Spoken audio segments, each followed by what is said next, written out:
Assalamualaikum warahmatullahi wabarakatuh.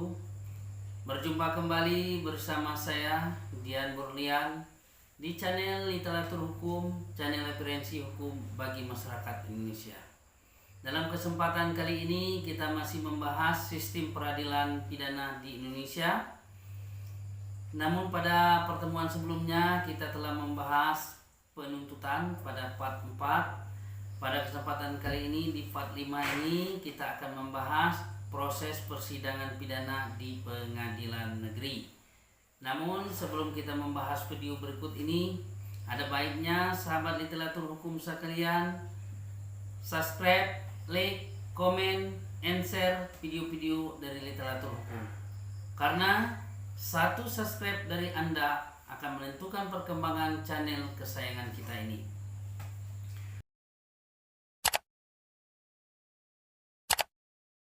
Sahabat literatur hukum sekalian, setelah berkas perkara dinyatakan lengkap oleh kejaksaan dan dilimpahkan ke pengadilan untuk dilakukan persidangan di pengadilan negeri tersebut. Pada sidang pertama, sahabat literatur hukum sekalian, dihadiri oleh jaksa penuntut umum, terdakwa, beserta penasihat hukum terdakwa. Pada persidangan pertama, hakim melihat apakah terdakwa didampingi oleh penasihat hukum atau tidak. Jika tidak didampingi oleh penasihat hukum, maka ketua majelis hakim menanyakan apakah terdakwa ada penasihat hukum.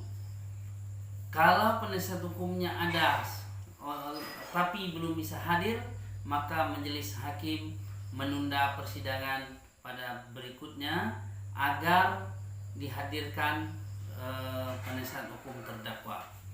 Namun ketika terdakwa menyatakan bahwa dia tidak memiliki penasihat hukum, namun tidak mampu membiayai penasihat hukum, maka ketua majelis hakim menunjuk penasihat hukum dari pos baku pengadilan negeri tersebut. Namun apabila pada sidang pertama dihadiri langsung oleh penasihat hukum terdakwa, maka majelis hakim melanjutkan proses persidangan tersebut. Karena pendampingan penasihat hukum merupakan hak dari tersangka sebagaimana diatur di dalam Undang-Undang Nomor 8 Tahun 1981 tentang Kitab Acara Hukum Pidana. Maka dari itu, ketika penasihat hukumnya sudah hadir di persidangan, maka proses selanjutnya adalah pemeriksaan identitas terdakwa oleh ketua majelis hakim. Dalam proses pertama ini, ketua majelis mempertanyakan nama lengkap terdakwa, tempat tanggal lahir terdakwa, jenis kelamin terdakwa, kemudian agama terdakwa, pendidikan terakhir terdakwa, pekerjaan terdakwa, dan kewarganegaraan atau kebangsaan terdakwa, kemudian terakhir alamat tempat tinggal terdakwa. Setelah diakurkan semua dengan berkas yang telah ada sesuai, maka proses berikutnya pada tahap kedua yaitu pembacaan dakwaan. Namun sebelum pembacaan dakwaan ini, di dalam proses pemeriksaan identitas, hakim juga menanyakan apakah sudah menerima surat dakwaan dari jaksa penuntut umum atau belum. Jika sudah menerima, maka dilanjutkan. Jika belum menerima, ketua majelis hakim pada persidangan tersebut memerintahkan kepada jaksa penuntut umum untuk menyerahkan surat dakwaan kepada tersangka, terdakwa, atau penasihat hukum terdakwa. Nah, kemudian dalam proses pemeriksaan identitas juga hakim menanyakan status penahanan terdakwa, apakah ditahan atau tidak ditahan, atau pernah ditahan namun dialihkan penahanannya. Kemudian setelah itu semua, maka proses kedua pada tahap kedua yaitu surat dakwaan. Jadi setelah terdakwa dan penasihat hukum menerima surat dakwaan, maka Hakim memerintahkan kepada jaksa penuntut umum untuk membaca surat dakwaan tersebut. Surat dakwaan tersebut berisi rentetan peristiwa yang terjadi yang dilakukan oleh terdakwa dan kemudian pasal-pasal yang diterapkan terhadap terdakwa dimuatkan di dalam surat dakwaan tersebut secara sistematis. Kemudian setelah dibaca surat dakwaan oleh jaksa penuntut umum, maka hakim memberikan kesempatan kepada penasihat hukum atau terdakwa apakah mengajukan eksepsi keberatan atau tidak, karena sifatnya tidak wajib mengajukan eksepsi, tapi itu adalah hak terdakwa. Ketika terdakwa merasa ada kekurangan di dalam surat dakwaan tersebut secara formil, maka penasihat hukum atau terdakwa mengajukan surat keberatan atau eksepsi terhadap surat dakwaan tersebut, namun bersifat formil, bukan material atau pokok perkara, tidak menyangkut material atau pokok perkara yang sedang diproses di pengadilan tersebut. Adapun jenis-jenis eksepsi yaitu pertama, eksepsi kewenangan mengadili atau kewenangan absolut dari pengadilan tersebut. Mungkin menurut terdakwa atau penasihat hukum terdakwa bahwa pengadilan negeri tersebut tidak berwenang mengadilinya menyangkut wilayah hukum yang terjadi terhadap dakwaan atau terhadap tindak pidana tersebut. Nah, sahabat literatur hukum, jadi jenis-jenis eksepsi ini pertama adalah kewenangan mengadili dari pengadilan negeri tersebut. Kemudian kedua, surat dakwaan tidak dapat diterima, mungkin salah orang, mungkin juga penyusunannya tidak tepat, tidak sesuai dengan undang-undang. Kemudian yang ketiga adalah surat dakwaan batal demi hukum. Nah, ini surat dakwaan ini batal demi hukum karena tidak memenuhi sebagaimana ketentuan Undang-Undang Nomor 8 Tahun 1981 tentang Kitab Acara Hukum Pidana, yaitu Pasal 143 ayat 2 KUHP. Jadi ada 3 macam eksepsi. 1, kewenangan absolut. 2, surat dakwaan tidak dapat diterima. Dan 3, surat dakwaan batal demi hukum. Kemudian setelah membaca eksepsi tersebut, majelis hakim memberikan hak kepada penuntut umum untuk mengajukan tanggapannya tentang isi surat dakwaan tersebut. Setelah jaksa penuntut umum mengajukan tanggapan terhadap eksepsi tersebut, maka pertemuan berikutnya adalah putusan selah. Jadi pada tahap berikutnya ini adalah putusan selah. Setelah pembacaan dakwaan, kemudian eksepsi, kemudian barulah tanggapan dari kejaksaan atau jaksa penuntut umum, kemudian putusan selah. Nah, dalam keputusan selah ini sahabat literatur hukum sekalian, yaitu ada 2 keputusan. Pertama, ditolak atau diterima. Nah, jika ditolak, maka proses persidangan dilanjutkan dalam proses pembuktian. Namun keberatan misalnya atas keputusan ditolak tersebut, terdakwa dan penasihat hukumnya boleh mengajukan banding atau bisa mengajukan banding, namun banding tersebut bersamaan dengan keputusan akhir dalam perkara tersebut.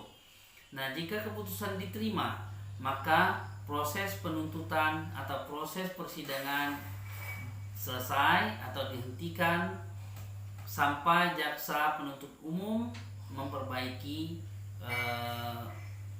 tuntutan tersebut sehingga memenuhi unsur atau memenuhi ketentuan sesuai dengan undang-undang. Nah, ketika menyangkut hal-hal yang fundamental, artinya misalnya menyangkut tentang kewenangan absolut, maka persidangan dihentikan dan tidak dilanjutkan lagi. Namun jaksa penuntut umum diberi hak untuk mengajukan tuntutan kembali setelah memperbaiki tadi ya, setelah memperbaiki boleh mengajukan penuntutan kembali. Kemudian setelah penuntutan, proses pembuktian. Nah, dalam proses pembuktian ini terlebih dahulu antara jaksa dan terdakwa atau penasihat hukum terdakwa bersama-sama mengajukan saksi dan bukti-bukti yang meringankan terdakwa kalau bagi penasihat hukum, memberatkan terdakwa bagi jaksa penuntut umum.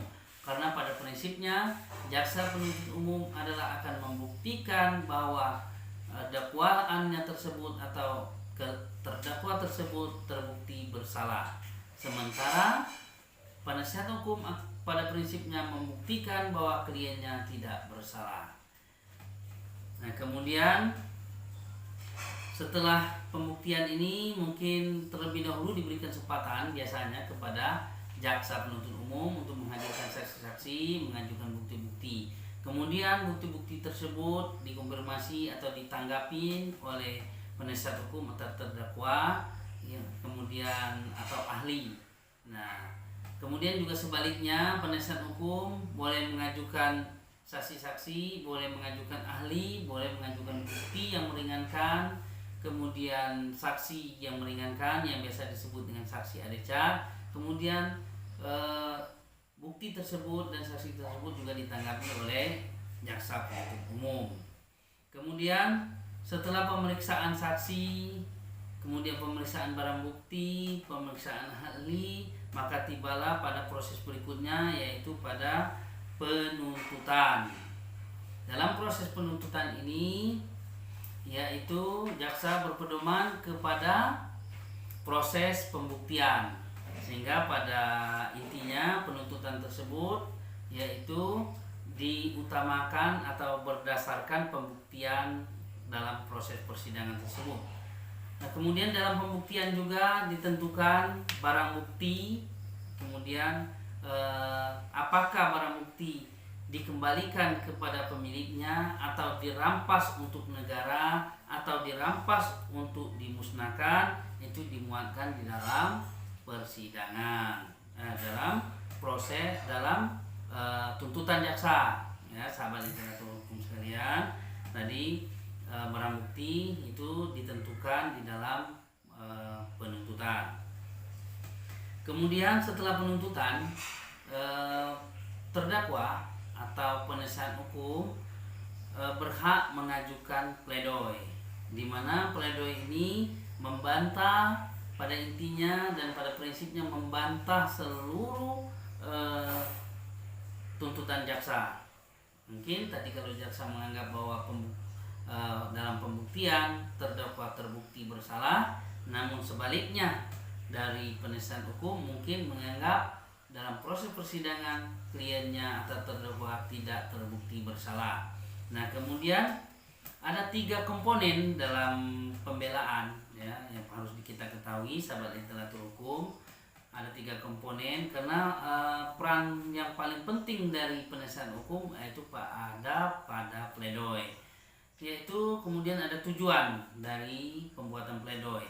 Tujuan pledoi adalah untuk memperoleh kepastian hukum yang membebaskan terdakwa atau melepaskan terdakwa dari segala tuntutan hukum, atau setidak-tidaknya meminta hakim memutuskan hukuman bagi kliennya dengan hukuman yang seringan-ringannya. Kemudian tujuan, kemudian itu tadi setelah tujuan kemudian ada isi dari pledoi penasihat hukum. Isinya adalah pada intinya yaitu menguatkan sikap terdakwa atau melalui penasihat hukumnya bahwa dia tidak bersalah, atau kemudian mengakui, ya, atau mengakui. Jadi ada 2 isinya, bisa saja mengakui bahwa dia telah melakukan perbuatan tersebut dengan mengatakan penyesalannya, kemudian meminta majelis hakim untuk menjatuhkan hukuman yang seringan-ringannya beserta dengan alasan yang logis dan masuk di akal. Kemudian setelah tadi ada tujuan, ada isi, kemudian juga ada cara.